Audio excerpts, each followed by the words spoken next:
This next video we're going to be watching is by Lucky10p. Paul Tassi asks, how is the Marathon Season 2 launch and free week going? Spoiler, not very good. It ain't going too good. Nope. But let's see what Paul has to say nonetheless. Marathon is both Bungie's main game and Sony's biggest live service project for the foreseeable future. I mean, I don't know if it's their biggest live service project. I feel like Helldivers has to be considered a bigger project than this one, right? I guess it depends on how many devs are working on Helldivers. The game has just absolutely crushed it in its initial launch and continues to sell pretty well. It's starting to show signs of aging, Helldivers, but it's still like, I feel like that's now has to be their biggest project, right? Now that it's sold way more, I mean, Helldivers is at like 14 million copies and Marathon's at like maybe 2 million, probably not. Now that Destiny 2 is about to end with tomorrow's final update on June 9th,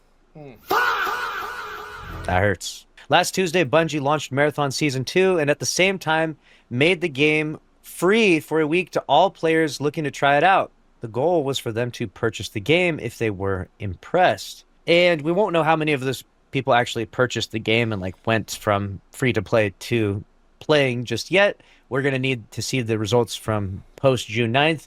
And then, so you're going to get a negative dip in the player population from that. And then on top of that negative dip, you're going to get all of the Destiny 2 players being really hyped and excited and hopping over and playing Destiny 2. So it's going to be a double negative on June 9th for Marathon. There's no way around it. It's going to be brutal, which is why we were really hoping, I mean, or at least Marathon players more so were hoping, I don't really play it that much, that the Season 2 launch would be way more successful.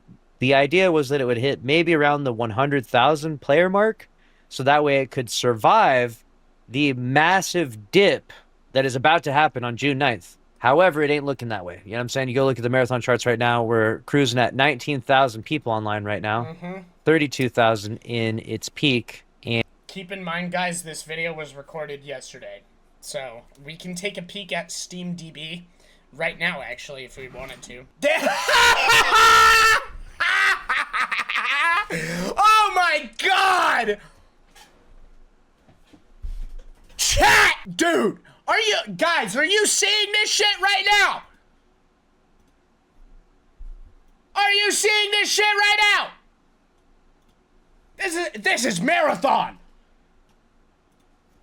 Okay, guys, can you believe that Sony, in their infinite wisdom, canceled Destiny for this piece of shit? Oh my god, bro. There's no way. There's actually no way, bro. Let's pull up Destiny. Okay, so there's 4,000 online right now. I'm wondering if that's because the servers are brought off. They're being taken offline right now for the maintenance in the update rollout. That's what would make the most sense to me right now. Is the servers are coming offline for yep. Has to be. And June 9th is tomorrow. I don't know, man. I don't know how much this is going to affect it. We'll see. Maybe we'll have no difference at all. Maybe Marathon people, they just like Marathon, and maybe they're not going to care. Who knows? We don't know.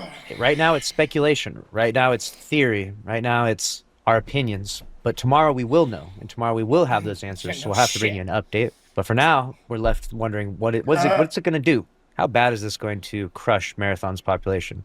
And is it going to persist for multiple days, weeks, months? You know, Marathon can't be functioning with less than 10,000 people for the rest of the season. That's going to be brutal. The weekend is now over, and while there are a few days left in this test, guys, I will be the first one to tell you that if that happens, if the update for Destiny is able to keep and retain the players that swarm today's update, if it's able to retain those players and Marathon hemorrhages its player base, Sony is going to have to reevaluate its decision to cancel Destiny and reevaluate Marathon.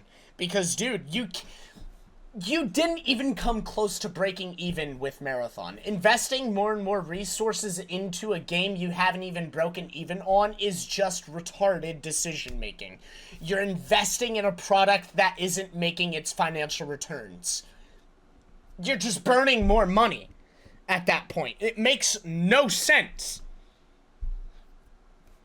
Given the extension of the free week to 10 days, we're obviously going to be past the peaks, and a lot has happened. And not just in terms of player count watching, though that paints a picture as well.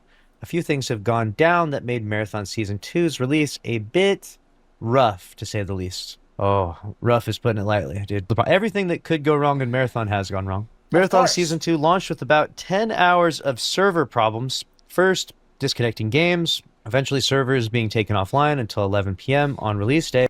That was the worst thing that could have happened for Marathon Season 2. Is day 1, no one could play the game for like 10 hours. Keep in mind, the update for Marathon for Season 2 dropped at 1 p.m. EST. Add 10 hours, what time do you get? 11 p.m. Eastern Standard Time is when people were finally able to start playing the game. What the fuck, Bungie? Which, even for Bungie and a few of its botched Destiny releases, was significant and extra poorly timed. Yes, absolutely. This was rough. And Destiny's botched releases, like we said before, was due to too many people, too massive of an influx of desire to play the game. Whereas Marathon was due to some wires getting crossed somewhere. I don't know how they did it. Like they launched something that was crashing people's games, and it definitely sucks because they needed that day one launch to be super successful. And I really will look back at that moment and the context of that moment, Season 2's launch, with just the most confusion as to how you mess that up. You had to know that based on the initial launch numbers and the results of Season 1, that your very last chance, and I mean your very last chance of success, came down to that 24-hour period. That, like, yeah. That's the thing, is like, here's the thing about Marathon. I don't even know why I did that. The thing about Marathon is, like, it's such a niche game. It is such a niche game that getting any financial returns on it is going to be challenging.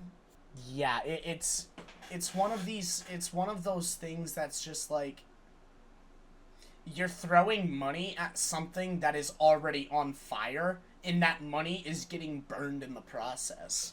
Maintaining the servers and keeping them online is expensive in of itself. Roughly, I mean, the last number I heard that Bungie is spending on the Marathon servers monthly is like $6 million a month. That's fucking expensive, bro! even less than 24 hours. That, like, basically like an 8-hour window there where you really wanted to captivate everyone and get them on this game. And you shit the bed. You literally shit the bed. During that 8-hour window, your game was basically unplayable for all 10 hours. And it can't be emphasized enough how bad that is. And it also shows you, though, what we've been talking about with Destiny 2. It wasn't us. We didn't just decide to leave Destiny 2 because the game got boring and lame, and or we just got fatigued with the game somehow. We got frustrated with Bungie. These guys, the same guys that pulled this stunt, were doing the same antics in Destiny 2. So we left and we stopped playing. We went and did and played other things. We did other things because Bungie couldn't get it together because their mismanagement is astronomically, unfathomably insane. I'm gonna name some names of people I want fired from Bungie, by the way. Mostly one person in particular. His name is Justin Truman. I want Justin Truman to lose his job, and I want him to be blacklisted from any future game development in any capacity. Now, you might be asking yourself, who is Justin Truman? Well, Justin Truman is the same motherfucker who gave a speech about the concern of over-delivering for your audience. Well, Bungie, I'd have to say that take may have just costed you your studio, your flagship franchise, and potentially your newest game, Marathon. It's just, you can't even, you could go watch the videos, go watch the last 12 months of videos, and you're going to just scratch your head and think, how is this company even functioning, right? So the reason why we're all showing up on June 9th is not to say, well, you know, I mean, for some, maybe it's a thank you to Bungie, but mostly it's to say it's not us, it was you. It was you, Bungie. It was you why we didn't play the game. We wanted to play the game. We wanted to come back. We were dying to come back, but you just couldn't figure it out. You couldn't get your shit together, right? Just in the same way that they can't get it together for Marathon. You know, there's people in Marathon genuinely, wholeheartedly screaming that they want the game to do well. They want to see Bungie pull it off. And they're sitting there scratching their heads in the same way we are, thinking like, what is wrong with this company? What is happening to these guys? How can they mess up this bad? But I'm going to leave that there. Marathon is struggling, but in causing Bungie to struggle long term.